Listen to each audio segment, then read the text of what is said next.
Okay, welcome to Bipolar Buddies. Bipolar Buddies, it's a podcast where people with bipolar has got open conversation with other people with bipolar or related people or people who are just interested in the topic. Today, I'm very glad to welcome Bo Green.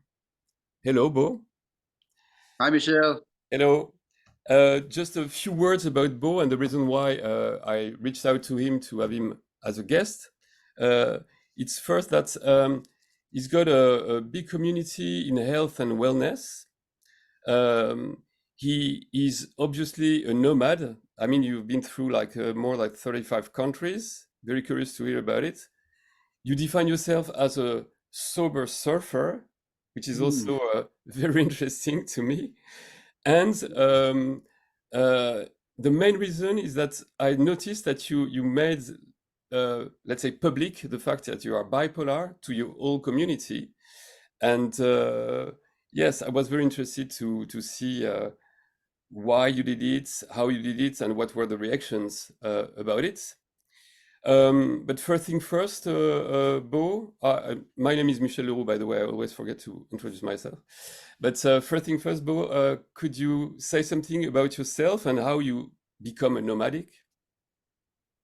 Well, my parents kind of brought me to the idea of traveling when I was very young. When we were when I was 11, they decided that every Christmas we're going to go to a new tropical vacation as a family. So I Mhm, kind of got hooked on that idea of traveling. And then I decided to study abroad when I went to college. I studied abroad in Australia mhm, and went to my first hostel. mhm. And that kind of just sparked everything. Once I knew you could travel for cheap with people all over the world, I was like, I'm doing this.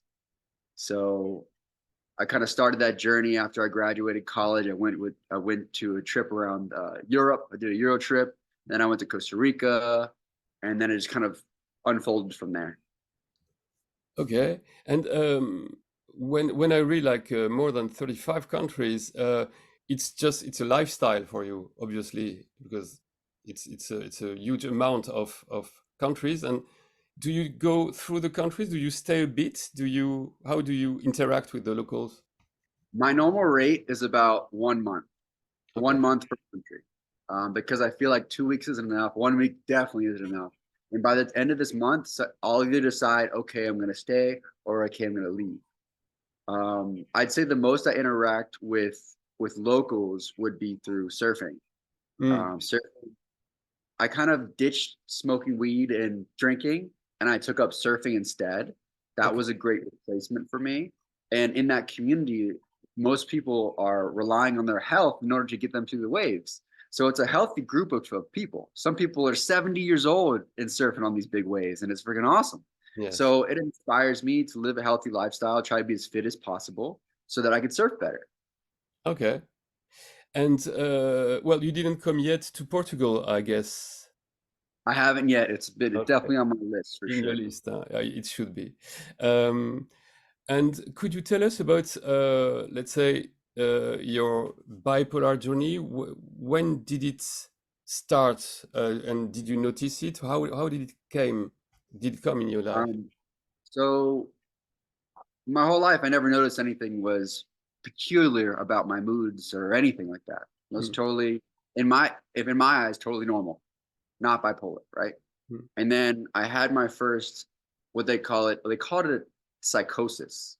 mhm. Um, I had my first psychosis in Australia when I was volunteering for a festival, and I went super high to where I felt like I was like I had supernatural powers. I had crazy heat, like I could hear everything, I could Mm, see everything. Like it was like my senses went to 150%, yeah. and it went from feeling really really high to feeling really really low to feeling like everybody was out to get me, harvest me for my energy. It was a scary place. And then I ended up going to the hospital and then going to the psych ward, and I went down that journey, and they diagnosed me bipolar, and it went from there. Okay. So it went. It went. What? Did you know what? What did trigger this psychosis? Were you? in extreme conditions, like tired, Um, like excited, like I was just really integrated into the culture, right? Like the culture in which I was living.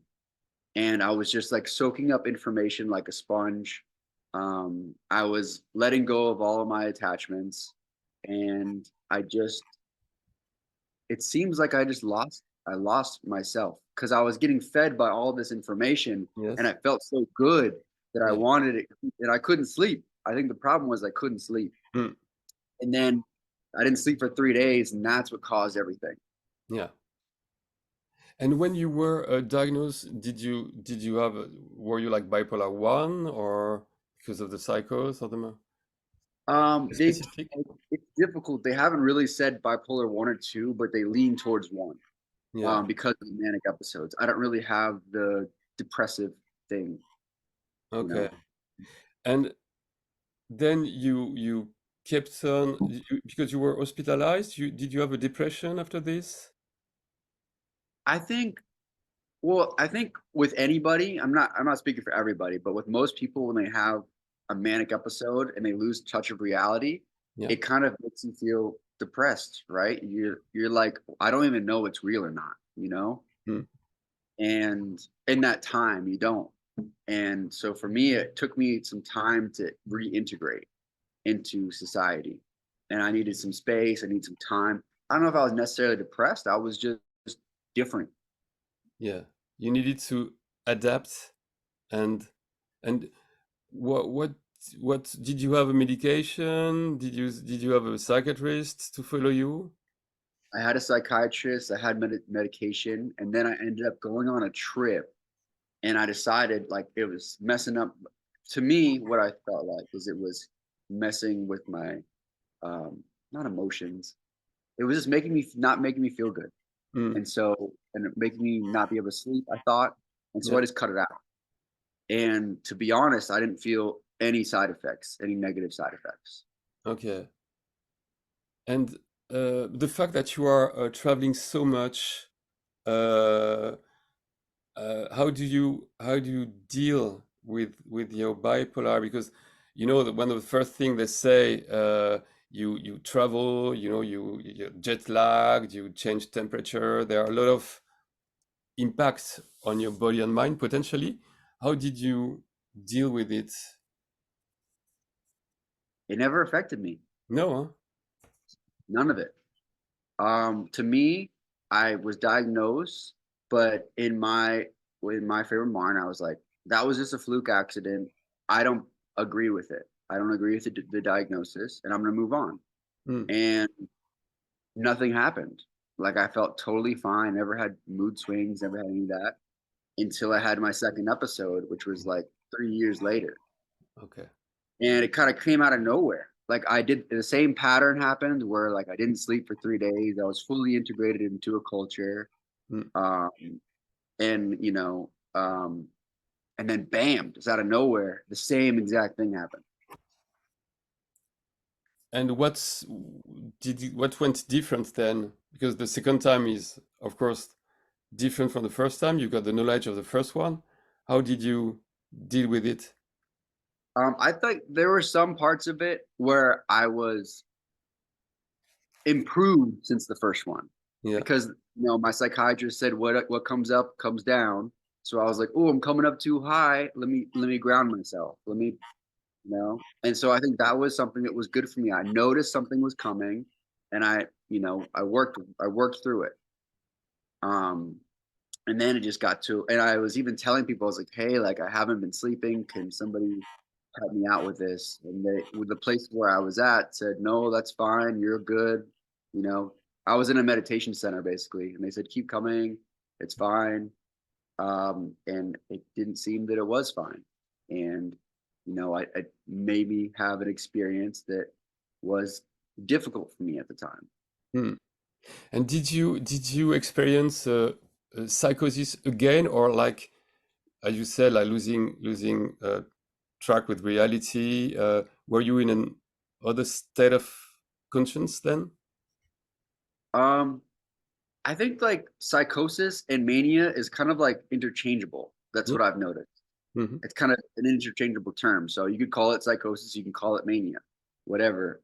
But what happened was I kind of lost track of reality. It seems like I took all of my negative thoughts and put them as my reality, and it just down spiraled. Okay. But do you, after the second episode, did you get a treatment or something to stabilize your mood? Are you on something? Yeah, so they diagnosed me with they diagnosed me bipolar again, and they put me on, like three different types of drugs, medications, and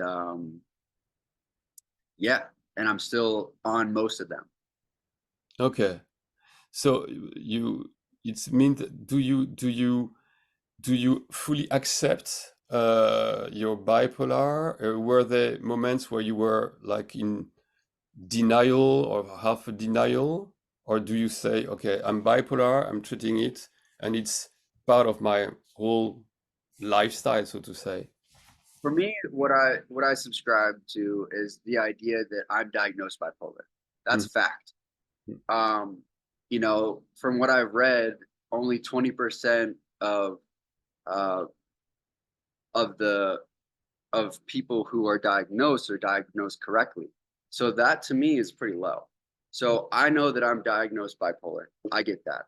Mm. And I'm been doing a lot of research trying to find out how I can see if my brain is different than somebody who doesn't have bipolar. You get what I mean? Like trying out different things like such as brain scanning and certain things like that so I can give myself more closure and then I can move forward from there. Right now I just move forward with my symptoms. I try to figure out like people like you who, I reached out to you because you were saying that you were able to come off of your drugs and are able to be stable. So I want to surround myself with people like you so I can learn and become the same way. Yeah, I think that's, you said it. Everyone is different in a way, and for sure related to bipolar. And I think it's the art is just to find the right equation, that what fits you. I'm still on medication. I'm in lithium, and it will be for life because, um, as you said, I'm diagnosed bipolar. I say, okay, I'm also diagnosed bipolar. It's something that's not going to disappear, so I will deal with it the best I can. Um, but which brings me to the following question, because you, as I saw on your profile, and as I understood, you are very much into health, wellness. You are into meditation, and we are into techniques which I think might be beneficial for people having bipolar. Could you say something about it? The interaction between your lifestyle and your bipolar? Yeah, well, luckily, I was able to integrate these type of practices in my life before I had my first episode. So I think sometimes it's difficult if somebody has an episode and they're depressed and they are feel like saying all these negative things about themselves, and then I'm going to take up meditation and journaling. Sometimes it might be more difficult, so it might need more time for people to change, Mm, which I understand. And then of course, sometimes it doesn't. Some people can jump right into it, and that's great. mm, mm. But I had a very devoted meditation practice before this even happened. And I was journaling almost all the time. Um, I would say what did change is when on my second round of having psychosis, um, they gave me three different types of pills, and I gained 30 pounds. Mm, mm, mm, And for me, that was really a shock to my system because that's part of my identity is I like to be healthy, I like to be fit, I like to be lean, I like to go surfing, I like to be active. And I go from that to, you know, like having a big belly and a big booty. And I didn't want that, you know? no, So, and it was like, oh, but it's these pills that are making me fat. And I could see myself starting to downward spiral. But luckily, I was able to talk to my doctor. We were able to work out a type of pill regimen to where I can, like, all I needed was one little step. Like, oh, we'll get rid of this one. Okay, now I could get back to healthy. yeah. And that just brought me back to my grind. I almost gave up. Honestly, I almost gave up. I was like, I'm never gonna have abs again. I'm just gonna be fat. And then that one push, that one step changed my life.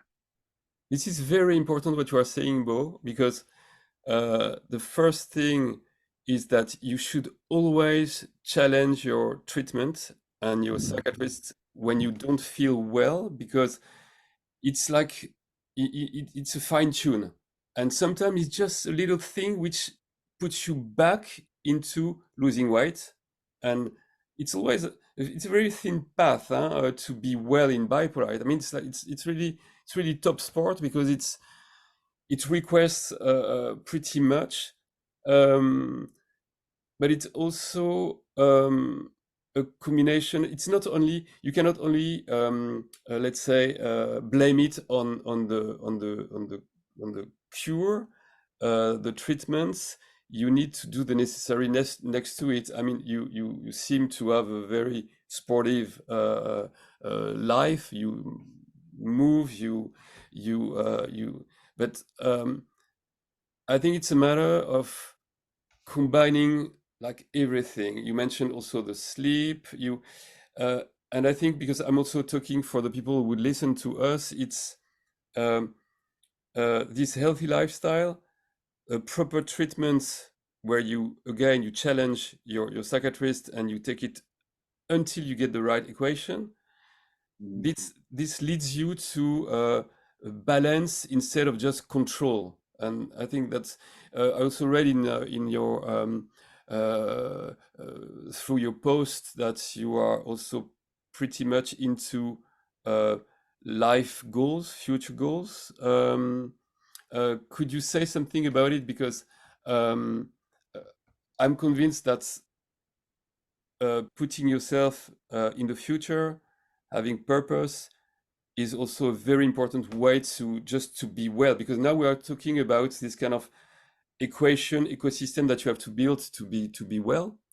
So could you say something about um, how you, because you coach people obviously, so how you motivate them to follow the discipline they need. Exactly. Great question. So I feel like the last step in your journey, and you owe it to everybody else, is after you have moved through something, worked through something, to be able to integrate into normal life into everybody else, and then to be able to share what you've learned, right? And one of the huge things that I've learned is, number one, I dropped 30 pounds. Yeah. Even on the same medication, I've been able to drop 30 pounds and gain muscle by being mostly vegetarian. So I want to be able to share that with people, for people that are struggling with, losing weight. Like, listen, you can do it. You can do it. You've got this. And another thing that I've been able to do with myself is been able to look at my unwanted habits, like unhealthy patterns in my life. Mhm. When you talk about meditation and journaling and all that stuff didn't just come by accident. It became because I decided to take something out of my life and replace it with something else. Yeah. Right. So over the course of my life, I've been able to eliminate smoking marijuana, Mhm. alcohol, sex, masturbating, ice cream, speaking. I've even done like vows of silence 2 different times for a full week, which was life changing. I got rid of AirPods. I got rid of drinking coffee, yerba mate, and I've been able to fast for over 4 days. So why I call myself a sober surfer is because our life is filled with ups and downs, right? And I feel like the only way to maintain balance is to be able to go through those high extremes and those low extremes in order to figure out where the balance is, Mm. right? So if you have a ice cream addiction where you eat ice cream every single day, you're emotionally attached to it, it makes you feel good at night. You eat every day for 2 months, Mm. right? Just quit it for a month and see what happens. It no longer has control over your life anymore. Mm. And it's not a big deal. Just try it, and then you could go back to eating it. And if it comes back again where you're eating ice cream every month, you know, cut back on it again a month, and Yeah. that's where you find balance. And if you are able to replace that with something else, you will no longer need it in your life anymore. Yeah. And so that's why I'm talking about looking at unhealthy habits. Mm. Yeah, you are talking about, well, there are many dimensions in what you say, because there is this in a way that abstinence can bring more fulfillment than too much of anything. I agree with this because uh, if I'm stable since so long, it's also because of a discipline. Um, w- uh, Refusing addiction of any kind. I mean, it doesn't say that you succeed anyway. I've been pretty much a workaholic, for instance, being an entrepreneur, you know. So, but if you have the distance and you realize that you are depending on something too much, uh, it's important to act about it. But a question, Bo, because the list of things you just stopped, someone could say, "Wow, what a boring life he's living now because he's just sacrificing all these pleasures," you know? Well, there's a disclaimer to that. I didn't get rid of them for the rest of my life. I've just been able to say, all right, this relationship is unhealthy. I'm going to get rid of it for a month. Yeah. So that's a disclaimer. Yeah. Okay. Okay. Okay. Uh, and when you say sober, for instance, if you talk about alcohol, so you used to drink, but did you used to drink more than you wished, or The thing that bothered me was that I drank for the wrong reasons. okay, I drank because I felt like I needed to be drunk in order to talk to women, in order to be successful with women. And that reaction I yeah, noticed wasn't healthy. And so I challenged myself and I was like, let's see what kind of game you have sober. So mm, it wasn't like, oh my gosh, I'm an alcoholic. I need to get rid of this. It was more of a challenge for me. And that's what I like to do with my clients is to be able to create a challenge for them so they know, it's not going to be the end of the world if they keep doing this habit. But let's make a challenge so that we can overcome it and replace it with something else and see what happens. You don't have yeah, to do it for the rest of your life, just see what happens. yeah. It's funny because something I advise to people who have this, so for instance, alcohol addiction, is, a thing you can do if you don't quit is to value what you drink, I'm a wine lover. I'm in a wine country, there are vineyards all around, um, and something which really helps also to temper the consumption of alcohol is just to value what you have, for instance. Just a tip. I mean, it doesn't need to work for everyone, but it's a way to say, okay, I'm not going to get this liter of wine because then there is no valuing and there is no self-respect. And on the other hand, uh, it's yeah, I think it's with substances. I would also say the same. Like, choose your moments, be aware about what you do, and if you choose, it's okay. If you are chosen by, then it's not okay.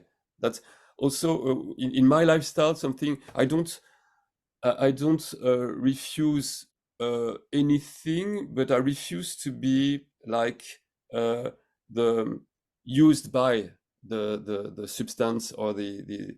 But it's not very far from what you say, and I think that sometimes periods of abstinence, just also for to purify yourself, I think are pretty good.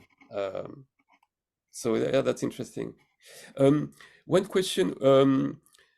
I saw one of your posts where you were talking about anxiety, and you even said that recently you had some anxiety coming in instead of the technique. Can you talk about it?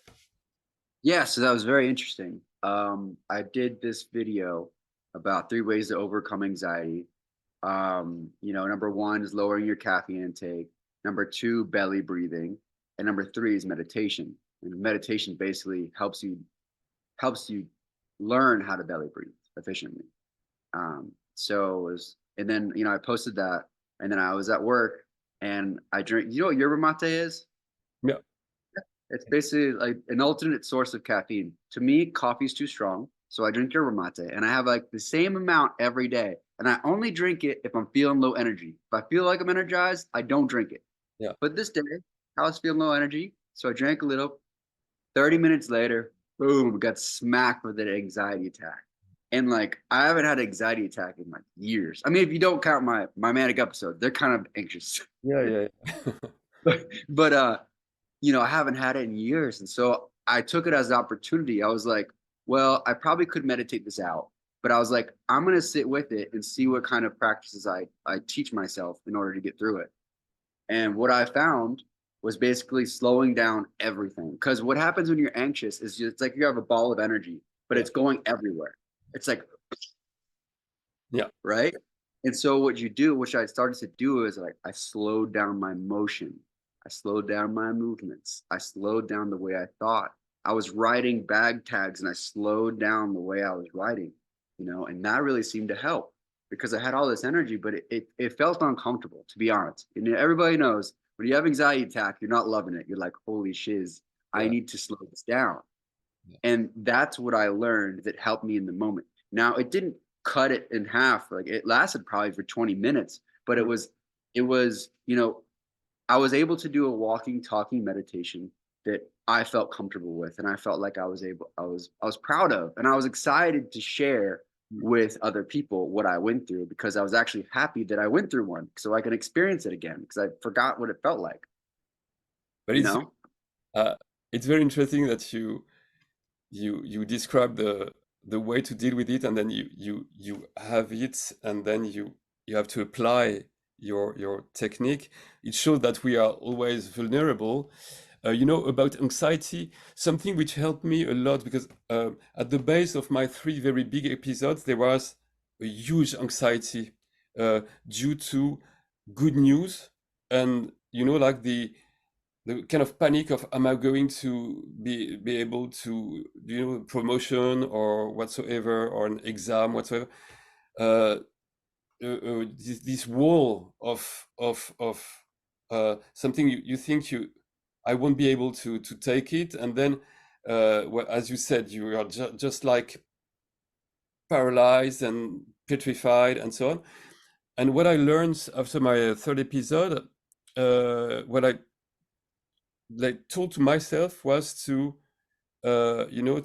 embrace uncertainty. I mean, because this played a role to me, a huge role to me, was just making scenarios,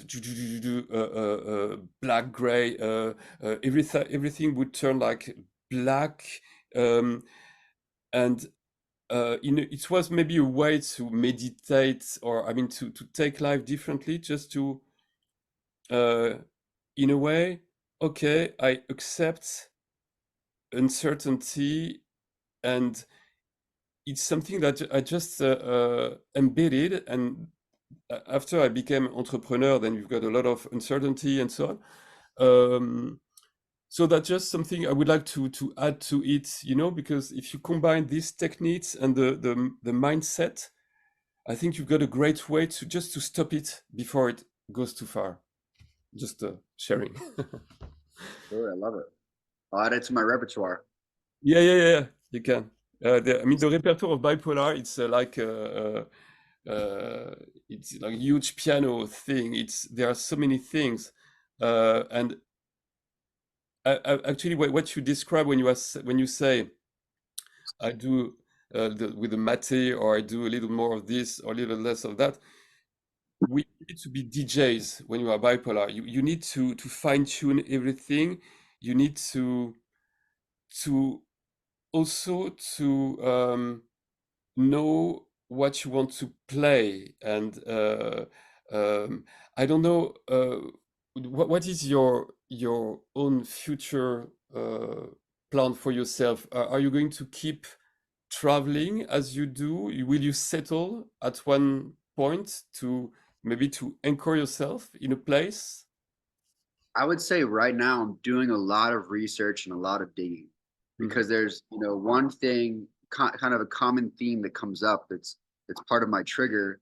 And what I've noticed is that with taking these pills and doing researching and things like that, it's caused more uh triggered up more of these episode like things, not a full episode, but like similar, right? Like a smaller version of a full on episode. Yeah. And what I've been doing is kind of exposing myself to that and trying to work through it, kind of like what you're saying with like, being okay with the uncertain and just working my way through that. And for right now, like I feel like in this time, it's better to be here working through it. I'm able to have the support of my like childhood friends and my family.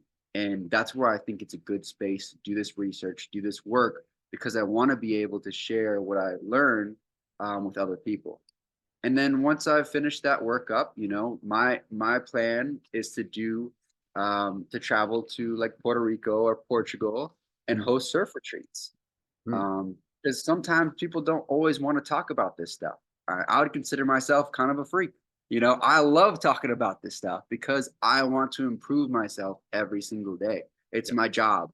It's my part-time slash full-time job to get my brain working as efficient as it can and try to move forward. Yeah. Um, and not everybody wants to talk about that. So I want to be able to integrate, a surf retreats that is also can also be therapy, like surf and therapy at the same time. And it's not therapy like we're something like we schedule. We just start talking and Exactly. stuff comes up, kind of like you and I. And stuff comes up and people feel called to share what's been coming up with them. And then we share stories and it Yeah. can change somebody's life simply by going on a surf trip, Yeah. you know?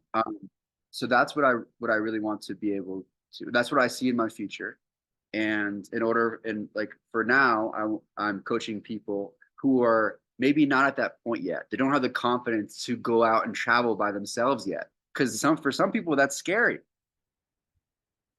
Yeah. But I think you are,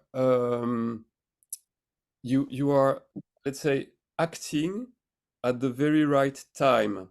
Me, I've got pretty many friends, surfers as well, or in the, let's say, younger people, because I've got two boys. They are in their 30s, and and they are also, one is moving not far from here, and so there is a kind of and more people are just also willing to change lifestyle, and they are surfers in it. And I noticed that surfing is very often related to also exploring your mind, meditation and yoga. There is less taboo than in other communities, and I really think that if you just dare to just to to couple the surfer lifestyle with open discussions about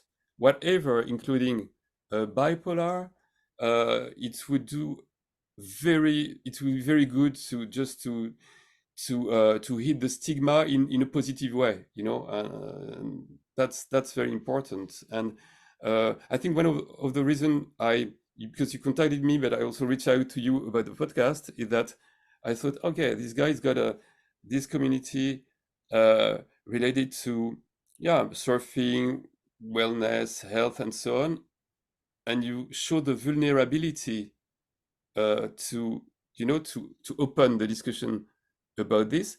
And I think it's only part of your community will be really concerned, but the topic, because we talk about illness, mental illness, sorry, and I think it's not about the bipolar people. You were talking about your support system that you have in Florida, for instance. Uh, it's very important to involve people just beyond the bipolar circle. That's also one of the things which helped me a lot. Um, I did a huge coming out on the French TV some time ago, uh, um, and decided to just it's really in the open. Uh, but it's the way to go. And uh, I think it's a very good plan. Surfing, and then and therapy and open conversations. I really, I hope you just you go for it. Absolutely, it's my mission. Yeah, top. Um, we said a little word about, because uh, in your journey is kind of the opposite of what you would say about, okay, how to deal with bipolar. Like you should have a, a, a space, you should be, let's say, um, taken care of. You've got your super system, you've got your rituals, and so on. You are a nomad. So how did you deal with a support system while staying in country for only let's say 1 month? Mm. Because you are on your own then, which can be a trigger. Mm. So yeah, the first time that got diagnosed was 2020, and then I went through some experiences, like probably 6 months to build myself back up. Because I feel like when you have an episode, everything just crumbles Yeah. in your life, and you kind of have to build yourself back up. So it probably took me about like 6 months, and then I started. Then I had like enough confidence to go and travel. But to be honest with you, I think one of it had to do with mentality. I was like, nah, this isn't me. I think it was like ignorance is bliss kind of thing. And I never had anything come up at Mm, all. Like, the stuff that's bubbling up now never existed. And I mm, wasn't on pills. Um, but the reason that I'm doing this regimen and doing this, like, listening to my psychiatrist, taking the pills, doing the work, because, I don't want I don't necessarily want for that to happen again. I don't want to be a danger to myself or other people. So I want to try to I went my one route where I just said no to everything. And now I want to go down the route of let's get myself off of as many pills as I can by doing the work and working with my psychiatrist. So to answer your question, none of it came up, to be honest. mm, And I wasn't on any pills. Nothing different happened to me. I didn't feel anxious. I didn't feel scared. I did always have somebody around with me, but I think I would have been totally comfortable by myself as well. Like I mm. was traveling around to different hostels. I didn't get sleep some nights because some people were coming in partying, you know. Um, I never felt any different. I never felt uncomfortable, to be honest with you. Okay. Well, which is So that's when some of the thoughts come up where it's like, what are these pills? Why am I experiencing more discomfort while taking these pills? Not saying they are have a correlation, but like for me, I like to see some like evidence of the pills being able to lower the amount of um, episodes or severity of episodes. And to be honest, I haven't been able to find any research or any work on that. mm. And I'm curious about that. So like that's like I'm meeting up with my psychiatrist a week from now, and I want to be like, is there? Can you please provide me with concrete evidence as this stuff works? From your experience, it seems like it works for you, but from my experience, not being on the pills, I was great. Mm. Uh, so now I'm just trying to figure out what the answer is. I'm not trying to say that pills are bad, and psychiatrists are bad. I'm just trying to say that I want to find some answers. I think it's uh, it's very legitimate to doubt and to question and to research and to ask for evidences. Um, I'm coaching since 3 years, and sometimes people who don't take anything, who decided to stop their treatment, and for this reason they also needed coaching just to check, and also in this case, people act very differently towards not having pills, or or well having pills. My conclusion, because I mean 3 years coaching, it's, you could say it's a, yeah, it's a kind of it's a research. I mean, you don't cover the whole spectrum, it's impossible, but from the manager in a multinational until the single woman in Abu Dhabi and so on. I just saw a lot. And from the manager in a multinational until the single woman in Abu Dhabi and so on. I just saw a lot, and I think for me the fact that lithium in small doses, does it work? It work. It's just functioning. Um, it's good, but it's for me. Uh,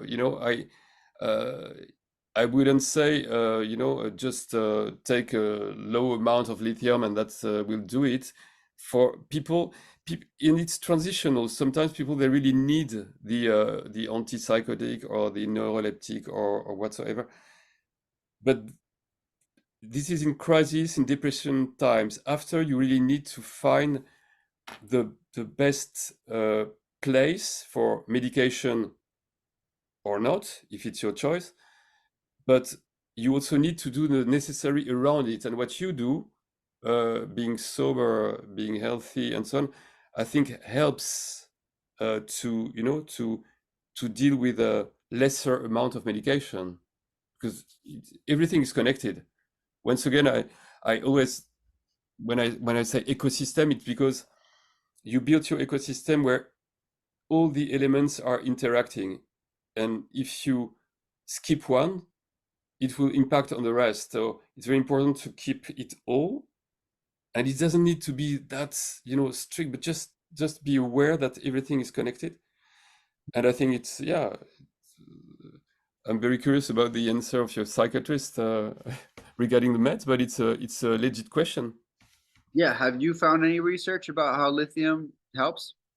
It's no, the thing with bipolar is you don't know really where it comes from. A medication for anti-epileptica would work on a bipolar. Why? But it seems to work. So nobody, it just the constatation that it maybe works, but nobody knows exactly how and why. So to me, you may have your doubts. I never saw a research which would be like full circle, and once again, everyone is different. So I think you should do your own research and see what works on you. But also, if you choose to lower or to skip your medication, I would really advise you to, you were talking about journaling and so on, to be very aware about the triggers regarding your history. And I think sleep is a huge one, is very important. And for sure with your lifestyle, I would say, at your age. But for the rest, I mean, you seem to eat balanced. You don't drink. I think you do many of the good things around, let's say, this medication thing. But And that's what I feel like everybody can do. You do as much as you can in order to be the best, be in the best shape mentally, physically, emotionally that you can. yeah, And then once you are at a stable state, you can start slowly coming off of your medication. Because what I found is when I was on the highest medication is when I was super depressed, overweight, not overweight, but overweight for myself. And so when I started coming down, I started noticing little steps. And I was like, okay, I can do this. I can do this. I can do this. I can do this. You know, um, and I think that maybe that's how they do it right after you have your episode is they heavily medicate you because they don't want you to do it again or for another episode to happen, which I understand. But it was just coming off of that medication that gave me strength.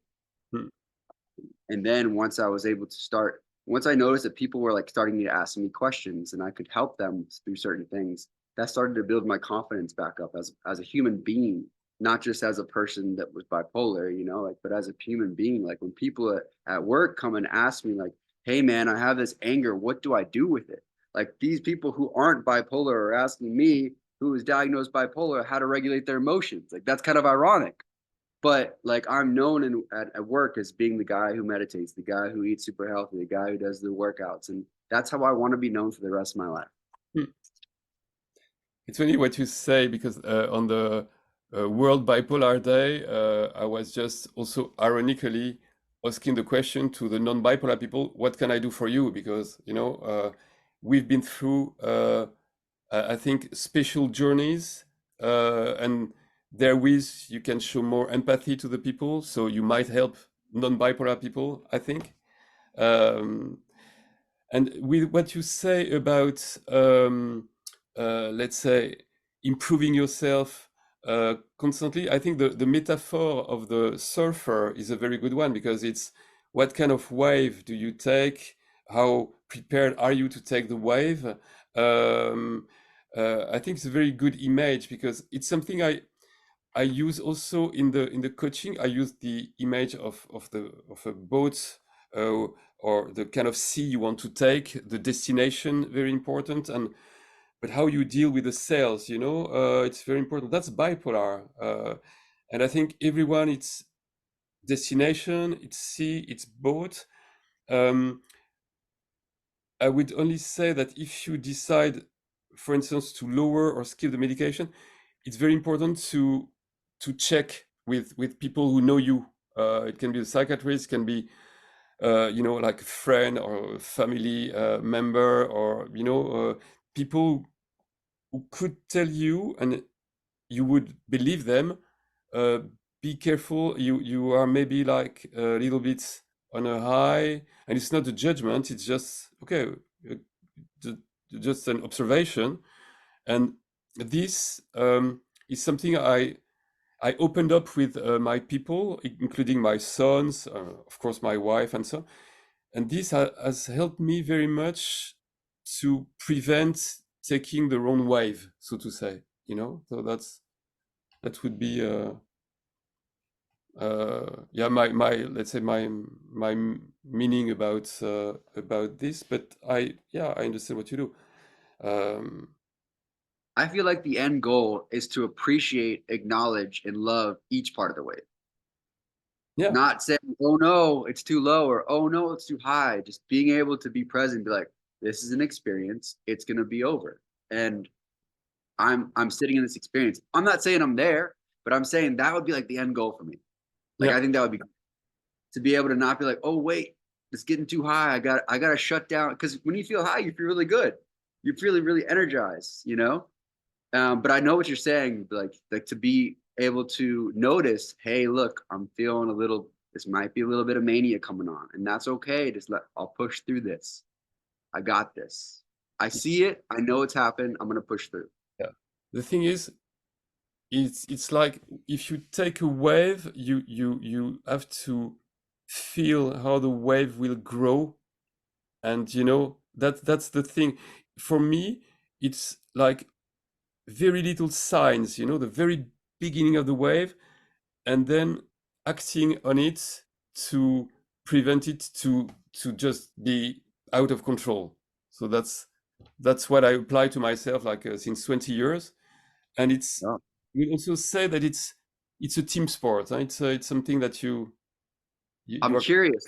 What is that tool that you use when you feel like what you're describing in that I would understand is mania. When you're going up to mania, how do you shut it off? Well, I'm it's curious. before being mania, it's hypomania. And hypomania, it's a very well known feeling for me, like more energy, more optimism, everything, like it's easier and so on. But Sounds like a superpower. but at the same time, more thoughts, like, not yet rushing, but it's more in movement, in my head. And I know that previously I was just surfing the wave and like, oh, that's nice. Let's keep on doing this. And I really learned just to temper it in the right way, just also not to lose track with my people, which I did when when I had my episode and so on. So it's a fine-tuned thing, but it's I know that talking too much, thinking too quickly, this energy, and so I I I could almost measure it. I just I monitor it through the episodes, and still with the lower doses of lithium, which I think I won't. It's just I don't have side effects. I'm good. I'm fit because also of the farm we live in, constantly in motion. That's also part of nature is there.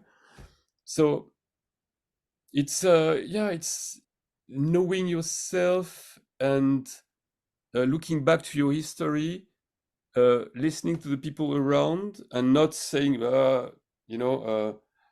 enough, don't rain on my parade of, uh, yeah, that's what I apply.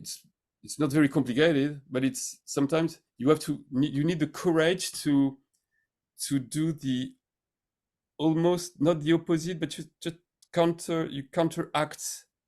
And if when you feel depressed, the same thing. I do stuff then. I do things. I don't even if I don't feel like it, I do it. And then you were talking about good habits replacing bad whatsoever. You do good stuff which cover the gray black stuff. That's what I apply to myself. But I would if we could formulate a wish.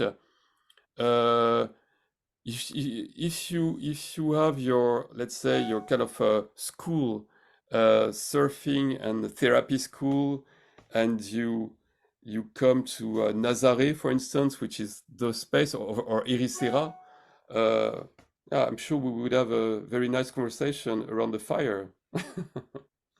Absolutely. We sing Kumbaya and talk about stories. Exactly, exactly. No, I think we covered pretty many fields, and I really thank you for this. I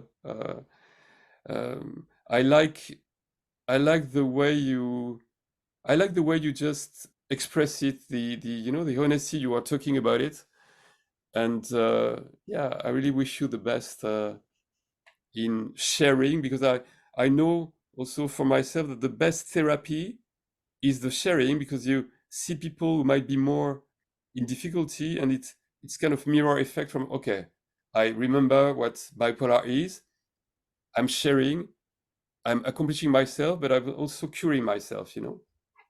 There's an art to that. There's definitely an art to sharing in a in a way in which is more productive for your growth, Sure. as opposed to being detrimental to your growth. Yeah. There's definitely an art to that. Okay, let's finish off this on this touch. I thank you very much, Mo, and this podcast will be broadcasted on Instagram, YouTube, and Spotify, and Cool. hopefully will be shared. And if people have comments about your journey, they're welcome, and uh, we'll answer them. Yeah, if they want to reach out to me, my Instagram is _BO_green. Okay, I Like, will put it at the end of the podcast anyway. Okay, perfect. right. Goodbye. All right, thanks, Michelle. Have a great one. I'll see You, you in Nazareth. yeah, in Nazaré, yeah, sure. Ciao, Bo.